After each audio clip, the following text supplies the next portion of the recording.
Win Man Con is one of the new breed of Vietnamese that are appearing in Vietnam in ever-increasing numbers. He is one of Vietnam's returnees. Unlike the Vietnamese who are forced to return from refugee camps around the world, Con chose to come home.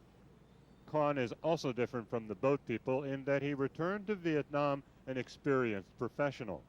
Trained as an engineer in France, he has designed large-scale engineering projects around the world and with his wife started a very successful fashion design house in Paris. Vietnam has changed, and also after such a long time, wartime and everything. So we have to move gradually.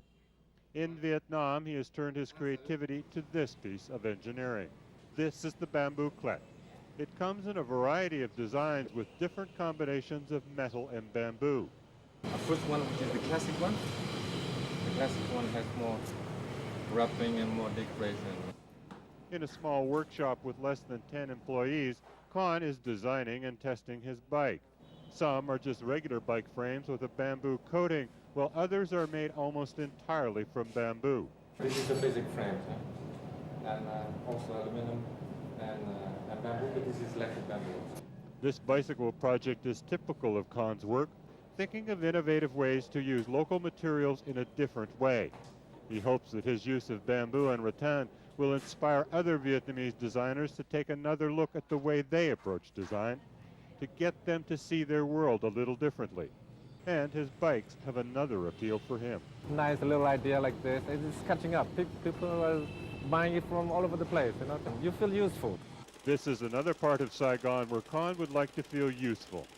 This land is just across the river from downtown Saigon, and it could be converted into high-value residential and commercial property if it had access to the city by bridge.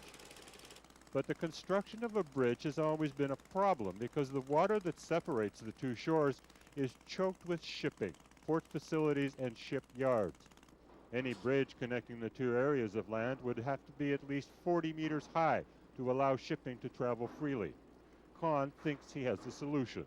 Instead of using traditional straight approach ramps, which would require a lot of land already occupied on the Saigon side of the river, Con proposes that they construct a bridge with spiral approaches. And while the plans have a Buck Rogers quality to them, Con says the beauty of the design is that it uses virtually no land. The program for the Vietnamese government is to build there the future Ho Chi Minh City. The city, high-tech, you name it. We want to do something, just a kind of a statement for the nation. More drawings, more ideas, new challenges. These are the gifts that some returnees are bringing back to Vietnam. For Con, the challenge is both personal and nationalistic. He believes in Vietnam at just the right time, just when Vietnam is beginning to believe in itself. Ed Fitzgerald, Asia Business News, Ho Chi Minh City.